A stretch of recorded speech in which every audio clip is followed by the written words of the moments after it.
Hello students, I hope you are all well. Business economics का जो chapter किया था स्टैटिक्स, अज वो आप फंक्शनस करांगे स्टैटिक्स दे की वो काम है। ठीक है, फर्स्ट पॉइंट है very important question, very very important, to present complex fact in proper and simplified form. कि ਆਪਾਂ ਕੀ ਕਰਨਾ ਵਾ, ਜਿਹੜੇ ਸਭ ਤੋਂ ਔਖੇ ਫੈਕਟ ਹੁੰਦੇ ਆਪਣੇ, ਠੀਕ ਹੈ, ਨੂਮੈਰੀਕਲ ਫਾਰਮ 'ਚ ਦਿੱਤੇ ਹੁੰਦੇ ਆ, ਉਹਨਾਂ ਨੂੰ ਸਿੰਪਲੀਫਾਈਡ ਫਾਰਮ ਦੇ ਵਿੱਚ ਪ੍ਰੈਜੈਂਟ ਕਰਨਾ, ਕਿ ਸਿੰਪਲ ਬਣਾ ਕੇ ਲਿਖ ਦੇਣਾ। ਕੀ ਹੈ one of the most important functions of static is to remove the unwanted complexity in data and express them in simple and understandable form with the help of statistical techniques। statistical techniques the help ਦੇ ਨਾਲ ਆਪਾਂ ਜਿਹੜੀ ਸਟੈਟੀਕਲ technique ਦੀ help ਦੇ ਨਾਲ ਕੀ ਕਰਨਾ ਕਿ ਆਪਾਂ remove ਕਰ ਦੇਣਾ ਕੋਈ ਵੀ ਕੰਪਲੈਕਸਿਟੀ, ਮਤਲਬ ਜਿਵੇਂ ਬਹੁਤ ਹੀ ਔਖਾ ਕੰਮ ਹੈ ਜਾਂ ਕਾਫੀ ਆਪਾਂ ਕਹਿੰਦੇ ਨਾ ਕਿ ਕੋਈ ਕੰਮ ਭੰਬਲ ਭੂਸੇ ਦੇ ਵਿੱਚ ਪੈ ਗਿਆ ਜਾਂ ਕੁਛ ਹੋਰ ਵੀ, ਉਹਨੂੰ ਆਪਾਂ ਬੋਲ ਸਕਦੇ ਹਾਂ, ਉਹਨੂੰ ਆਪਾਂ ਕੀ ਕਰ ਦੇਣਾ, ਉੱਥੋਂ ਰਿਮੂਵ ਕਰ ਦੇਣਾ ਅਨਵਾਂਟਡ ਡਾਟਾ। ਅਨਵਾਂਟਡ ਜਿਹੜਾ ਆਪਾਂ ਨੂੰ ਚਾਹੀਦਾ ਹੀ ਨਹੀਂਗਾ ਉਹਨੂੰ ਆਪਾਂ ਉੱਥੋਂ ਰਿਮੂਵ ਕਰ ਦੇਣਾ ਅਤੇ ਉਹਨੂੰ ਸ਼ੋਅ ਕਾਹਦੇ ਵਿੱਚ ਕਰਨਾ ਕਿ ਇੱਕ ਸਿੰਪਲ ਅਤੇ ਜਿਹੜਾ ਆਪਾਂ ਨੂੰ ਸਹੀ ਤਰੀਕੇ ਨਾਲ ਸਮਝ ਆ ਸਕੇ, ਉਹ ਵੀ ਕਿਹਦੀ ਹੈਲਪ ਨਾਲ, ਸਟੈਟੀਕਲ ਟੈਕਨੀਕ ਦੀ ਹੈਲਪ ਦੇ ਨਾਲ। ਠੀਕ ਹੈ, ਜਿੱਦਾਂ ਆਪਾਂ ਲਾਈਕ ਗੱਲ ਕਰੀਏ ਪ੍ਰੈਜੈਂਟੇਸ਼ਨ ਔਨ ਗ੍ਰਾਫ, ਜਦੋਂ ਆਪਾਂ ਡਾਟਾ ਨੂੰ ਸ਼ੋਅ ਕਰਨਾ ਕਾਹਦੇ ਉੱਪਰ, ਗ੍ਰਾਫ ਦੇ ਉੱਪਰ, ਡਾਇਗ੍ਰਾਮ, ਠੀਕ ਇਸੈਕਟਰਾ। ਜਿਵੇਂ ਆਪਾਂ ਨੇ ਕੋਲੇ ਕਾਫੀ ਸਾਲ ਦੀ ਪੋਪੂਲੇਸ਼ਨ ਪਈ ਹੈ, ਠੀਕ ਹੈ, ਤਾਂ ਆਪਾਂ ਨੂੰ ਪਤਾ ਨਹੀਂ ਲੱਗ ਰਿਹਾ ਕਿਹਦੀ ਜ਼ਿਆਦਾ ਕਿਹਦੀ ਘੱਟ ਹੈ, ਤਾਂ ਆਪਾਂ ਗ੍ਰਾਫ ਦੇ ਉੱਪਰ ਸ਼ੋਅ ਕਰੀਏ, ਇਸ ਤਰੀਕੇ ਨਾਲ ਗ੍ਰਾਫ ਦੇ ਉੱਪਰ ਸ਼ੋਅ ਕਰ ਰਹੇ ਹਾਂ। ਠੀਕ ਹੈ, ਇੱਥੋਂ ਆਪਾਂ ਨੂੰ ਪਤਾ ਵੀ ਲੱਗ ਰਿਹਾ ਵਾ ਕਿ ਕਿਹੜੇ ਈਅਰ ਦੇ ਵਿੱਚ, ਮੰਨ ਲਓ ਆਹ 2001 ਹੈ, 2002, 2003, 2004, ਠੀਕ ਹੈ, ਐਂਡ ਸੋ ਔਨ। ਅਤੇ ਆਪਾਂ ਨੂੰ ਪਤਾ ਲੱਗ ਰਿਹਾ ਕਿ 2002 ਦੇ ਵਿੱਚ ਸਭ ਤੋਂ ਜ਼ਿਆਦਾ ਪਾਪੂਲੇਸ਼ਨ ਹੈ, ਤਾਂ ਮਤਲਬ ਜਿਹੜਾ ਇਹਨੂੰ ਸਿੰਪਲੀਫਾਈਡ ਫਾਰਮ ਹੋ ਗਿਆ ਹੁਣ ਇੱਕ, ਤਾਂ ਜਿਹੜਾ ਸਭ ਤੋਂ ਔਖਾ ਡਾਟਾ ਸੀ ਉਹਨੂੰ ਆਪਾਂ ਸਿੰਪਲ ਫਾਰਮ ਦੇ ਵਿੱਚ ਪ੍ਰੈਜੈਂਟ ਕਰਤਾ। ਸੈਕਿੰਡ ਪੁਆਇੰਟ ਹੈ to present fact in definite form. Definite ਮਤਲਬ ਕਲੀਅਰ ਫਾਰਮ ਦੇ ਵਿੱਚ ਆਪਾਂ ਪ੍ਰੈਜੈਂਟ ਕਰਨੀ, ਕਿ ਪੂਰੇ ਕਲੀਅਰ ਹੋਣੇ ਚਾਹੀਦੇ ਆ ਜੋ ਵੀ ਆਪਾਂ ਕੰਮ ਕਰ ਰਹੇ ਹਾਂ। ਤਾਂ ਕੀ ਹੈ ਆਪਣਾ ਅਨਦਰ ਜਿਹੜਾ ਇੱਕ ਹੋਰ ਇੰਪੋਰਟੈਂਟ ਫੰਕਸ਼ਨ ਆ ਸਟੈਟਿਕ ਦਾ, ਉਹਨੂੰ ਆਪਾਂ ਕਿਸ ਫਾਰਮ 'ਚ ਪ੍ਰੈਜੈਂਟ ਕਰਨਾ ਵਾ, ਡੈਫੀਨੇਟ ਫਾਰਮ ਦੇ ਵਿੱਚ, ਕਲੀਅਰ ਫਾਰਮ ਦੇ ਵਿੱਚ। ਅਗਰ without statistical study our idea like to be vague, vague ਹੁੰਦਾ ਨਾਟ ਕਲੀਅਰ। ਵੈਗਿਊ ਮਤਲਬ ਅਗਰ ਆਪਣੇ ਕੋਲੇ ਬਿਨਾਂ ਆਪਾਂ ਸਟੈਟੀਕਲ ਸਟੱਡੀ ਤੋਂ ਬਿਨਾਂ, ਆਪਣੇ ਕੋਲ ਸਟੈਟੀਕਲ ਸਟੱਡੀ ਨਹੀਂ ਹੈਗੀ, ਉਹਦੇ ਤੋਂ ਬਿਨਾਂ ਆਪਣੇ ਆਈਡੀਆਜ਼ ਕਿਵੇਂ ਹੋਣਗੇ, ਨੋਟ ਕਲੀਅਰ ਹੋਣਗੇ। ਇਨਡੈਫੀਨੇਟ ਵੀ ਕੀ ਹੁੰਦਾ, ਨੋਟ ਕਲੀਅਰ। ਐਂਡ ਹੈਜ਼ੀ, ਹੈਜ਼ੀ ਮਤਲਬ ਮਿਸਪ੍ਰਿੰਟ, ਜਿਵੇਂ ਆਪਾਂ ਕਹਿੰਦੇ ਨੇ ਕਿ ਕੋਈ ਚੀਜ਼ ਬਲਰ ਆਪਾਂ ਨੂੰ ਸਮਝ ਹੀ ਨਹੀਂ ਆ ਰਹੀਗੀ, ਤਾਂ ਉਸ ਤਰੀਕੇ ਨਾਲ। ਬਟ ਕੁਆਂਟੀਟਿਵ ਫਿਗਰਸ, ਕੁਆਂਟੀਟਿਵ ਕਿਹੜੀਆਂ ਹੁੰਦੀਆਂ ਵਾ, ਜਿਹੜੀਆਂ ਆਪਾਂ ਨੂਮੈਰੀਕਲ ਫਾਰਮ ਦੇ ਵਿੱਚ ਸ਼ੋਅ ਕਰਦੇ ਹਾਂ, ਠੀਕ ਹੈ, ਉਹ ਆਪਾਂ ਨੂੰ ਮਦਦ ਕਰਦੀਆਂ ਵਾ ਇਹਨੂੰ ਕਲੀਅਰ ਐਂਡ ਰਿਪਰੈਜ਼ੈਂਟਿਵ ਫਾਰਮ ਦੇ ਵਿੱਚ ਬਣਾਉਣ ਦੇ ਵਿੱਚ। ਜਿੱਦਾਂ ਫੋਰ ਐਗਜ਼ਾਮਪਲ ਆਪਣੇ ਕੋਲ ਐਗਜ਼ਾਮਪਲ ਹੈ ਕਿ ਆਪਾਂ ਕਲੀਅਰ ਫਾਰਮ 'ਚ ਕਿਵੇਂ ਦੱਸਣਾ ਵਾ ਇੱਕ ਸਟੈਟੀਕਲ ਸਟੱਡੀ ਨੂੰ। ਸਟੈਟੀਕਲ ਸਟੱਡੀ ਦੇ ਵਿੱਚ ਕਿਵੇਂ, ਸਟੈਟੀਕਲ ਮਤਲਬ ਕੀ ਹੈ ਕਿ ਨੂਮੈਰੀਕਲ ਫਿਗਰਸ ਦੇ ਵਿੱਚ ਉਹਨੂੰ ਆਪਾਂ ਪ੍ਰੈਜੈਂਟ ਕਰਨਾ। ਤਾਂ ਹੁਣ ਕੀ ਹੈ, for example the statement that 5% of colleges, 93% is much more logical, definite and conveying more information than simply saying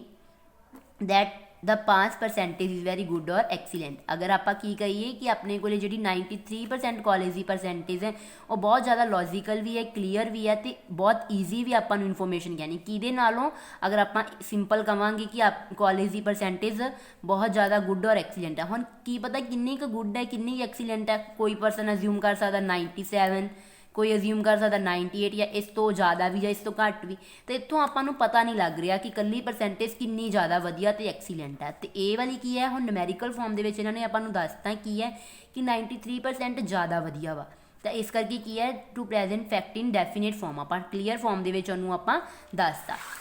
हुण अपने कोले थर्ड पॉइंट की है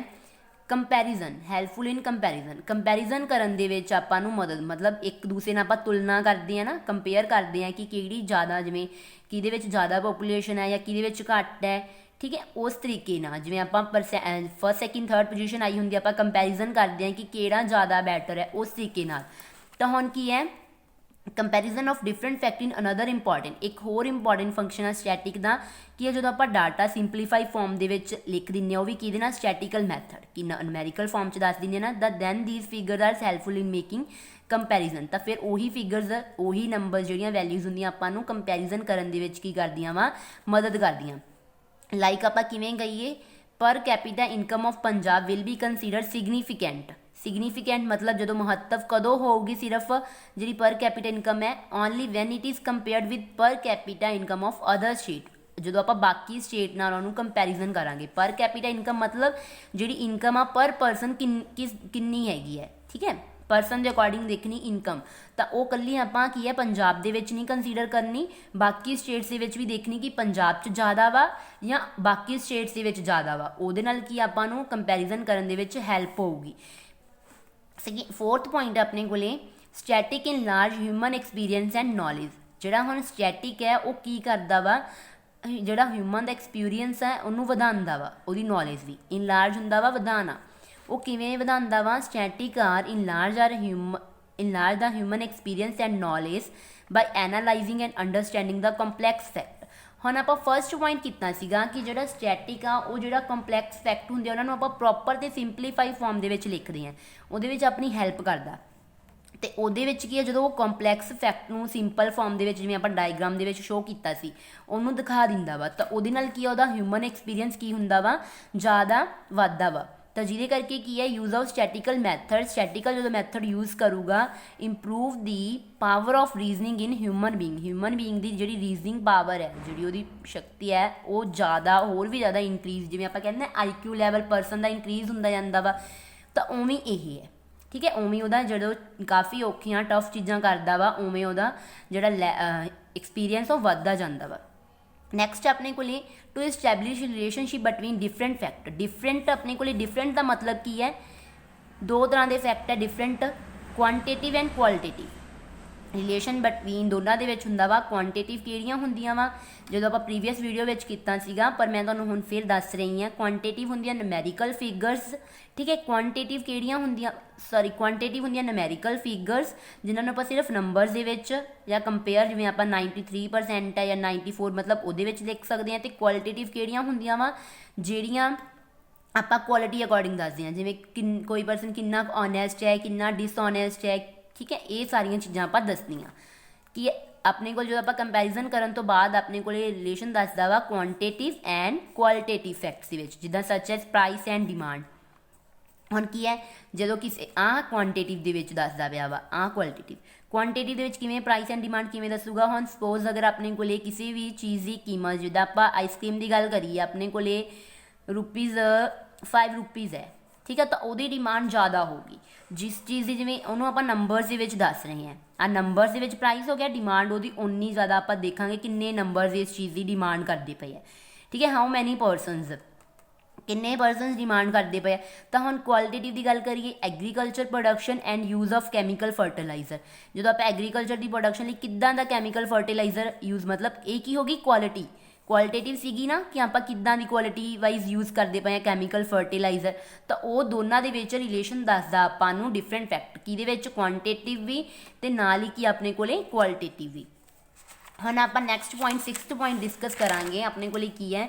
to help classification of fact classification मतलब उन्होंने ग्रुप के या सब ग्रुप के डिवाइड करते हैं जिद्दां सारे स्टूडेंट्स नूं की किया जाता वा जिद्दां कोई +1 दे विच न्यू आपां स्ट्रीम्स अलग अलग रख लैंदे कमर्स वाले स्टूडेंट्स की है होमोजीनियस है मतलब सारे एक सार है कमर्स रखी हुई है +1 उन्होंने आप की करता एक पासे करता एक ग्रुप च नॉन मैडिकल वाले जिन्ने परसनस है उन्होंने आप एक ग्रुप च करता एक ही होगी क्लासीफिकेशन मीनस की है डिवाइड करना large volume of data into सब group on homogeneous basis homogeneous मतलब जी सेम होंगे है एक होंगे हैट्रोजीनियस एक होंगे होमोजीनियस होंगे सेम टाइप के जोड़े अपने को परसनस उन्होंने आप एक सब ग्रुप्स के डिवाइड कर देंगे हैं this division help in comparison presenting and analysing the heterogeneous fact in proper manner जो आप डिवीजनस की होंगी है आपू ईजी हो जाती है आप अलग अलग फैक्टर्स के प्रॉपर मैनर के उन्होंने दस सकते हैं ठीक है क्लासीफिकेशन करनी है क्लास वाइज भी कर सकते हैं मतलब क्लासीफिकेशन क्लासिज जिमें कि किहड़े बच्चे कि मतलब कमर्स वाले आ उन्होंने एक पासे करता नॉन मैडिकल वालों एक पासे तो वो की हो गया आपू हैल्प हो गया तो for example population static collected after 5 year in India के हम आप देखी जाती है कि 5 साल बाद कोई भी जिमें कलैक्शन की जाती है जिमें आप वोट की लैके चलीए ठीक है वोट 5 ईयर बाद की जाती है तो की है will not be of any use until and unless कदों तक यदा यूज़ कोई नहीं हैगा they are presented in different सब ग्रुप आफ्टर कलैक्शन ਕਲੈਕਸ਼ਨ ਕਰਨ ਤੋਂ ਬਾਅਦ ਉਹਨਾਂ ਨੂੰ ਆਪਾਂ ਸਬ ਗਰੁੱਪਸ 'ਚ ਨਹੀਂ ਡਿਵਾਈਡ ਕਰਦੇ। ਕਿੱਦਾਂ ਕਿ ਆਪਣੇ ਕੋਲ ਲਾਈਕ ਪਰਸਨਸ ਹੈਗੇ ਹੈ, ਇੱਕ ਟੀਮ ਹੈਗੀ ਆ ਆਪਣੇ ਕੋਲੇ ਕਾਂਗਰਸ ਦੀ, ਠੀਕ ਹੈ, ਇੱਕ ਆਪਣੇ ਕੋਲੇ ਮਤਲਬ ਕੋਈ ਹੋਰ ਪਾਰਟੀਜ਼ ਹੈ, ਤਾਂ ਉਹਨਾਂ ਨੂੰ ਜਿਹੜੇ ਕਾਂਗਰਸ ਨੂੰ ਜਿਨ੍ਹਾਂ ਨੇ ਦਿੱਤੀ ਹੈ ਉਹਨਾਂ ਨੂੰ ਆਪਾਂ ਇੱਕ ਟੀਮ 'ਚ ਕਰਤਾ,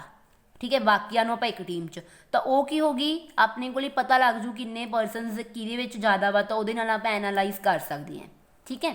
ਨੈਕਸਟ ਹੈਗਾ to formulate policies. Formulate policies ਮਤਲਬ ਬਣਾਉਣ ਦੇ ਵਿੱਚ ਆਪਣੀ ਹੈਲਪ ਕਰਦਾ, ਇੰਪਲੀਮੈਂਟ ਕਰਨ ਦੇ ਵਿੱਚ, ਉਹਨੂੰ ਲਾਗੂ ਕਰਨ ਦੇ ਵਿੱਚ। ਹਰ ਇੱਕ ਲੈਵਲ ਦੇ ਵਿੱਚ ਕੀ ਹੈ ਮਤਲਬ ਜਦੋਂ ਆਪਣੀਆਂ at all levels whether it is public sector, ਚਾਹੇ ਪਬਲਿਕ ਸੈਕਟਰ ਆ, ਚਾਹੇ ਗਵਰਨਮੈਂਟ ਡਿਪਾਰਟਮੈਂਟ ਆ, ਚਾਹੇ ਇਕੱਲਾ ਪਰਸਨ ਹੈ, ਤਾਂ ਕੀ ਹੈ making the policies and integral part. Integral ਹੁੰਦਾ ਮੇਨ ਪਾਰਟ, ਉਹਦਾ ਮੇਨ ਪਾਰਟ ਮੰਨਿਆ ਜਾਂਦਾ after comparison and establishing relationship between various variables. ਇਹਨਾਂ ਸਾਰੀਆਂ ਕਰਨ ਤੋਂ ਬਾਅਦ ਕੀ ਹੈ statics way to frame suitable policies in different field. ਅਲੱਗ-ਅਲੱਗ ਫੀਲਡਸ ਦੇ ਵਿੱਚ ਉਹਨਾਂ ਨੂੰ ਕਿੱਦਾਂ, ਜਿਵੇਂ ਇਕਨੋਮਿਕਸ ਦੇ ਵਿੱਚ, ਕਮਰਸ ਦੇ ਵਿੱਚ, ਜਿਹਦੀ ਵੀ ਫੀਲਡ ਦੇ ਵਿੱਚ ਲੈਣੀ ਆ ਉਹਦੇ ਅਕੋਰਡਿੰਗ ਉਹਨੂੰ ਫਾਰਮੂਲੇਟ ਕਰਨ ਦੇ ਵਿੱਚ ਆਪਣੀ ਕੀ ਕਰਦਾ ਵਾ ਹੈਲਪ ਕਰਦਾ। ਜਿਵੇਂ ਐਗਰੀਕਲਚਰ ਹੋ ਗਈ, ਬਿਜ਼ਨਸ ਹੋ ਗਈ, ਫਿਨਾਂਸ ਹੋ ਗਈ, ਮਾਰਕੀਟਿੰਗ ਹੋ ਗਈ, ਮੈਨੇਜਮੈਂਟ ਹੋ ਗਈ, ਇਹ ਸਾਰੀਆਂ ਦੇ ਵਿੱਚ ਆਪਾਂ ਨੂੰ ਕਰਨ ਦੇ ਵਿੱਚ ਕੀ ਕਰਦਾ ਇੱਕ ਮਦਦ ਕਰਦਾ ਵਾ। 8th ਪੁਆਇੰਟ ਆਪਣਾ ਲਾਸਟ ਪੁਆਇੰਟ ਹੈ ਸਟੈਟਿਕਸ ਦਾ ਹੈਲਪਫੁਲ ਇਨ ਪ੍ਰੈਡਿਕਸ਼ਨ। ਪ੍ਰੈਡਿਕਸ਼ਨ ਹੁੰਦਾ ਆਪਾਂ ਐਸਟੀਮੇਸ਼ਨ ਲਗਾਉਣਾ ਕਿਸੇ ਚੀਜ਼ ਦਾ, ਠੀਕ ਹੈ, ਉਹ ਕੀ ਆ ਉਹ ਆਪਾਂ ਨੂੰ ਸਟੈਟਿਕਸ ਮਦਦ ਕਰਦਾ ਵਾ ਪ੍ਰੈਡਿਕਸ਼ਨ ਦੇ ਵਿੱਚ। Forecasting and prediction are integral part of functions of statics. Main part ਮੰਨੇ ਜਾਂਦੇ ਜਿਹੜੇ ਫੰਕਸ਼ਨਸ ਦੇ ਕੰਮ ਹੁੰਦੇ ਆ, ਕਿੱਦਾਂ ਫੋਰਕਾਸਟਿੰਗ ਵੀ ਹੁੰਦਾ, ਐਸਟੀਮੇਸ਼ਨ ਲਗਾਉਣਾ, ਪ੍ਰੈਡਿਕਸ਼ਨ ਵੀ, ਦੋਨੋਂ ਸੇਮ ਵਰਡ ਹੀ ਹੈ। ਇਹ ਕਿਵੇਂ ਕਰਾਂਗੇ ਹੁਣ ਦੇਖੋ, ਆਪਾਂ ਨੂੰ ਪਤਾ ਵਾ ਕਿ ਸਟੈਟਿਕਸ ਨੇ ਆਪਾਂ ਨੂੰ ਕੰਪੈਰੀਜ਼ਨ ਕਰਨ ਦੇ ਵਿੱਚ ਮਦਦ ਕੀਤੀ। ਸਟੈਟਿਕਸ ਨੇ ਆਪਾਂ ਨੂੰ ਦੱਸਤਾ ਕਿ ਇਸ ਸਾਲ ਆਪਾਂ ਨੂੰ ਮੰਨ ਲਓ 2019 ਦੇ ਵਿੱਚ ਆਪਾਂ ਨੂੰ ਪ੍ਰੋਫਿਟ ਹੋਇਆ ਸੀਗਾ 50,000 ਦਾ, ਠੀਕ ਹੈ। ਜਿਹੜਾ 50,000 ਦਾ ਪ੍ਰੋਫਿਟ ਹੋਇਆ ਤਾਂ ਉਹਦੇ ਤੋਂ ਆਪਾਂ ਐਸਟੀਮੇਸ਼ਨ ਲਗਾ ਸਕਦੇ ਹਾਂ ਕਿ 2020 ਦੇ ਵਿੱਚ ਆਪਾਂ ਨੂੰ ਕਿੰਨਾ ਕੁ ਪ੍ਰੋਫਿਟ ਹੋ ਸਕਦਾ, ਤਾਂ ਠੀਕ ਹੈ, ਹਾਊ ਮੈਨੀ ਪ੍ਰੋਫਿਟਸ ਇਨ 2020, ਤਾਂ ਉਹ ਆਪਾਂ ਦੇਖ ਸਕਦੇ ਹਾਂ ਕਿ ਪ੍ਰੈਡਿਕਸ਼ਨ ਲਗਾ ਸਕਦੇ ਹਾਂ। ਹੈਲਪਫੁਲ ਇਨ ਪ੍ਰੈਡਿਕਸ਼ਨ ਕਰਨ ਦੇ ਵਿੱਚ ਆਪਣੀ ਹੈਲਪ ਕਰਦਾ ਵਾ, ਕੀ ਕਰਦਾ ਵਾ ਆਪਣੀ ਮਦਦ ਕਰਦਾ ਵਾ ਸਟੈਟਿਕਸ। ਉਹ ਕਿਵੇਂ ਆਪਾਂ ਇਸ ਤਰੀਕੇ ਨਾਲ ਕਰ ਸਕਦੇ ਹਾਂ, ਅਤੇ ਜਿੱਦਾਂ ਆਪਾਂ ਫਾਰਮੂਲੇਟ ਪੋਲਿਸੀਜ਼ ਕੀਤੀ ਮਦਦ ਜਦੋਂ ਇੰਪਲੀਮੈਂਟ ਕਰਨ ਦੇ ਵਿੱਚ ਕਿ ਕਿਹੜੇ ਪਾਰਟ ਦੇ ਵਿੱਚ ਉਹ ਹੈਗੀ ਹੈ ਕਿ ਇਕਨੋਮਿਕਸ ਦੇ ਵਿੱਚ ਹੈ, ਉਹ ਉੱਦਾਂ ਹੀ, ਠੀਕ ਹੈ। ਤਾਂ ਇਹ ਕੁਐਸਚਨ ਬਹੁਤ ਹੀ ਜ਼ਿਆਦਾ ਇੰਪੋਰਟੈਂਟ ਹੈ ਫੰਕਸ਼ਨਸ ਆਫ ਸਟੈਟਿਕਸ।